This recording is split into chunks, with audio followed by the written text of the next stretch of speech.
Hey guys, welcome back. This is Shiro Usagi, and this is part 6, I believe. Yes, it's part 6 of Katawa Shoujo. I've got my art supplies, and now I'm helping Rin, who I just met, on a project. So let's load. I don't know why this is so hard for me. It feels like there's some inexplicable lock that prevents me from being more upfront about this. Yeah, they're for my heart. Will they make you better? No, not really. They just make me a little less worse. That's the sad thing. A lot of medicine doesn't cure. It just relieves things, you know? It relieves the symptoms and does not get to the root of the problem. But anyway, Rin keeps looking at me for a while longer, and she neither says anything further, nor displays any kind of emotion I could discern. I'm thankful that she doesn't. I think I'm still not quite used to all this. At the hospital it was easy, but I still haven't sorted my feelings about having to live a normal life with this disability. We leave the main building, and Rin leads us onwards toward the dorm. We stop at the small patch of greenery in front of the dorm building. The dorm is built on a slightly elevated ground, with a wall and a few trees that everybody has to circle around every time they come or go. It's probably the only inconvenient design in the school. The entire wall, made of the same kind of bricks as the building itself, has been covered with some sort of a painting. Most of it is still mere sketches, quick lines drawn with black and white against the gray plastering that covers almost the entire length of the wall. But some places look a bit more finished. There are human faces and legs and hands. I can't quite say what the painting as a whole might portray. Stacks of what seem to be paint cans are arranged in piles on the ground beside the wall. See, the left side is hardly off the ground yet. It's because I couldn't get in the mood yesterday, so I gave up and went to meditate instead. And it was suddenly morning. I have to work on it, but the guys from art class are helping with the negative spaces and base surfaces whenever, which is a problem. It's easier to paint big areas if there are a lot of people with hands. The reach is better, and it's faster too. She goes on a tangent of a tangent, waving a little with her arm, wherever of it there actually is, to demonstrate even though I got the points already. The white cotton of her sleeve flaps around, and it makes me think it could look sadder than it does. But it makes me feel out of place, like almost every tangible reminder of the student base's special properties has in the past few days. This girl doesn't notice my dreary feelings, of course, or the fact that she lost me a while ago already, and just keeps on blabbering. So that's why I'm trying to figure out if there's something I need to figure out, and then figure out before it's too late and all hope is lost. Why would hope be lost? Because paint has to be painted, and then it has to dry, and then it has to be painted over with another kind of paint. It takes time. She finally stops, apparently thinking she made some kind of statement that makes sense. I think it's best to start from the top. So, this is your project? You did this? Yes. Yes. All of it? Yes. Nice, but... I stumble with my words, suddenly feeling like I've walked straight into the minefield of political incorrectness. Oh, yay! It's okay, you can say it. I probably won't get mad. I blush really hard. I don't really know what would be the right thing to say, if any. It feels that I'm way more sensitive than Rin is, though. This is really awkward. Don't you want to ask? How do you paint without hands? See, I'm an easy person to talk to, right? With my feet. I almost guessed that already, but isn't that hard to do?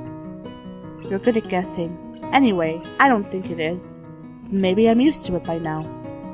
I can't get my mind around the fact that she could be an artist. But seeing how adept she was using her feet to eat, I figured painting might not be a problem either. Neither of us has anything more to add to the subject. The afternoon light works pretty well. I was afraid it would look too flat, but it's not like that after all. I think it's actually pretty interesting. I wanted to see what it looks like in dim light. Do you think it's flat? Well, paintings tend to be flat. Not like that flat, you know, flat, like some people are. No substance. No meat where there should be some. I know a few girls here. Okay, I get it. But I couldn't really tell. I'm not that good with art. I can't name many artists or artistic terms. So I don't really have anything to say.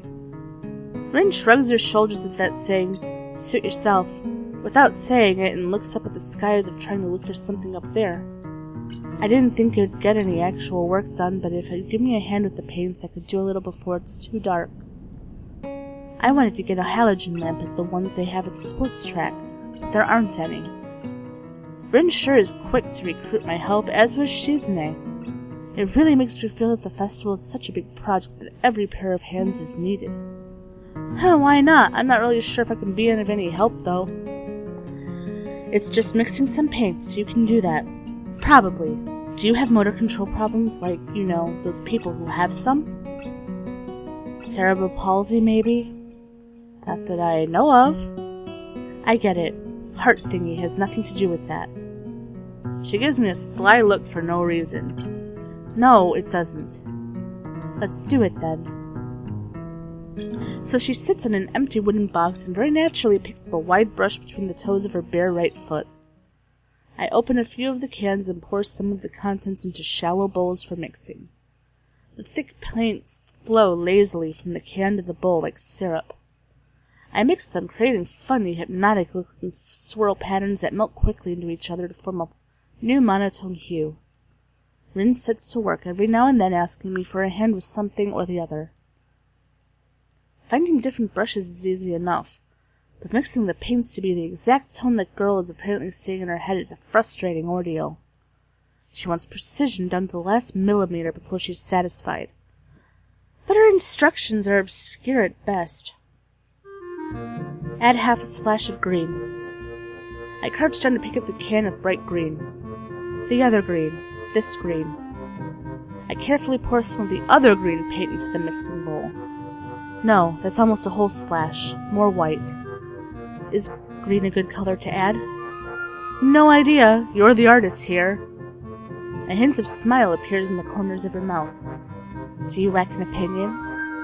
No, it's just that I have no idea.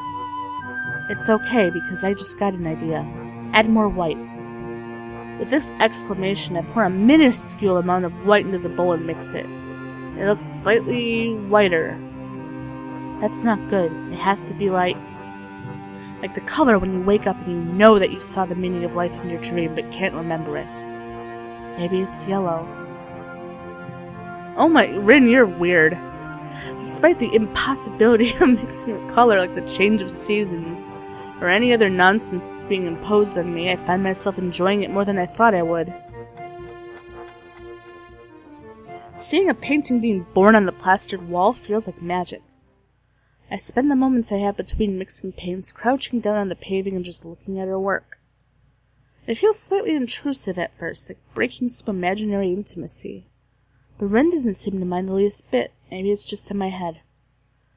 Her entire presence emits a completely different air as she patiently works the details, adding layers of paint on top of other layers of paint, steadily moving her foot across the wall to add new shapes.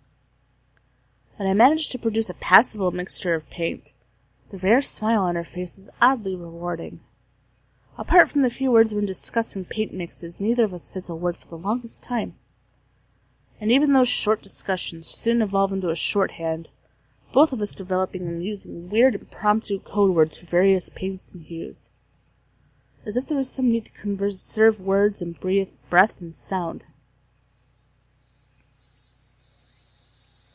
Oh, it's getting dark. We stay there late into the evening until it becomes too dark to paint properly. Ooh, romantic settings at night. Okay, so we got another little part done. I think we can call this... Oh, not yet. The sound of an alarm pulls me out of a fitful slumber into the unpleasant state of wakefulness.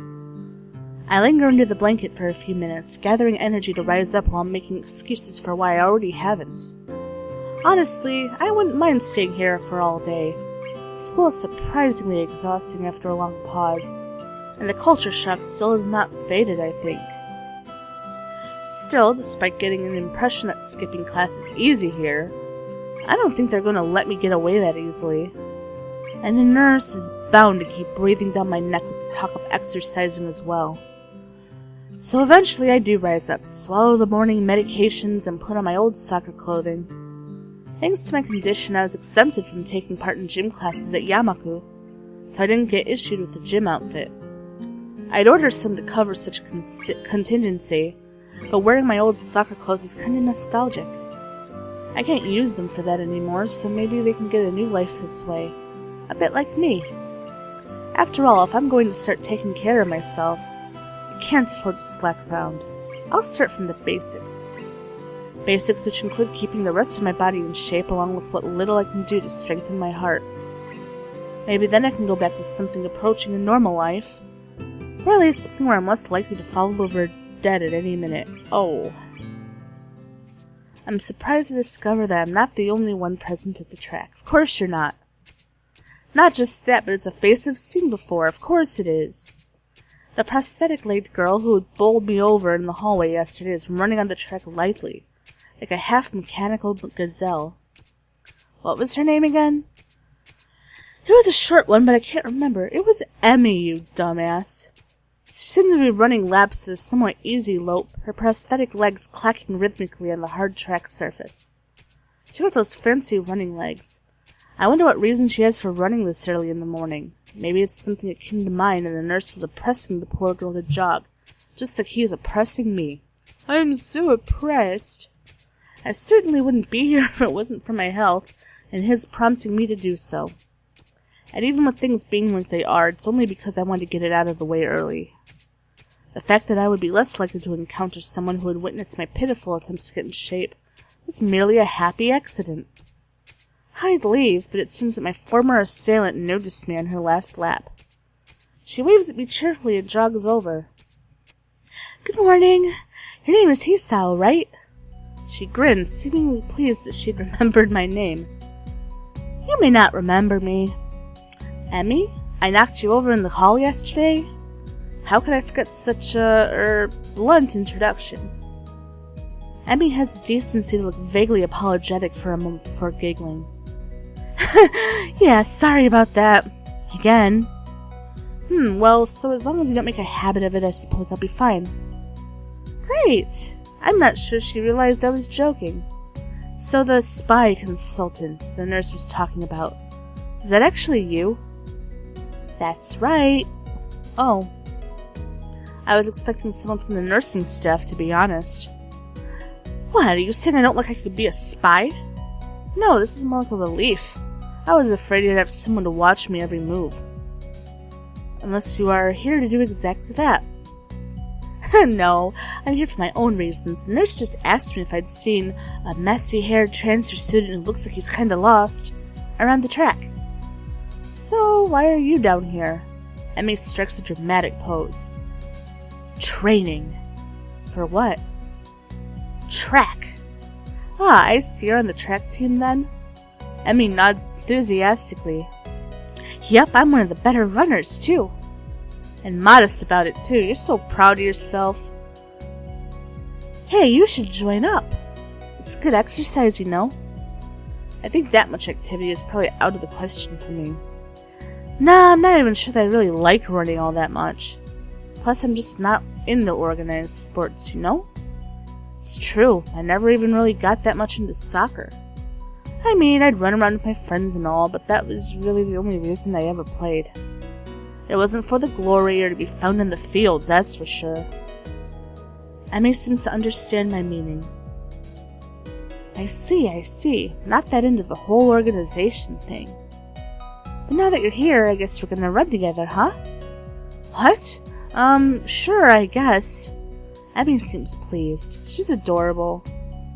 Are you going to warm up? Real men don't warm up.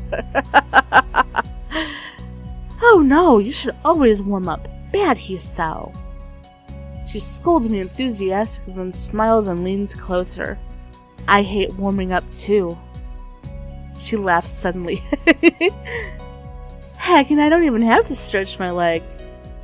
As if to confirm her statement, she bounces up and down a couple times, giving a passing impression of standing on a pair of springs. Her leg blades seem to be quite elastic. Let's go! And I am going to call that the end of part 6, I think it is. So let's save. Continue to the main menu, as always. And this was part 6, I think, of Katawa Shoujo. I hope you enjoyed it as much as I enjoy playing it. Thank you so much for watching, and I will see you in the next video. Bye-bye!